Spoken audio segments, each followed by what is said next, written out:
we can consider this a part two for the video that I just posted. Um, can I link in a short?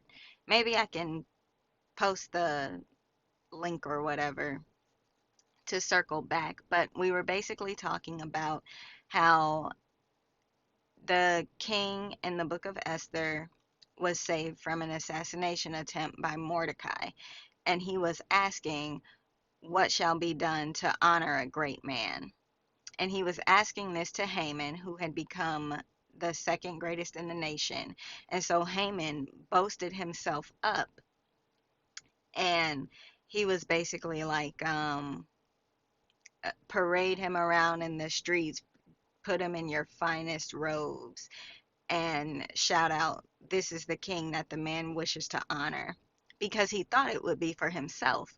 He boasted himself up, and thinking like, I'm the king's right hand man, he must want to honor me, so I'm gonna give him the suggestions of the kind of treatment that I want.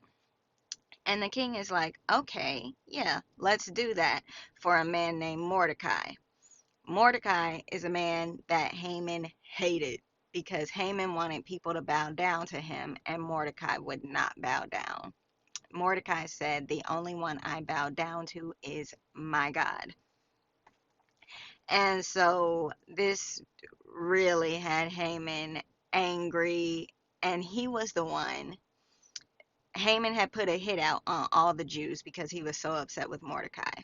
But Haman was the one that had to parade around Mordecai and shout out, "This is the man that the king wishes to honor." And this goes back to Luke chapter 14. No, the Haman and Mordecai story is in the book of Esther. But this all started because I was relating it to the parable of the wedding feast, which is in Luke chapter 14, and it starts at verse 7, which basically says, if you exalt yourself, you will be humbled. But if you humble yourself, and Mordecai was humble in serving God, he was exalted.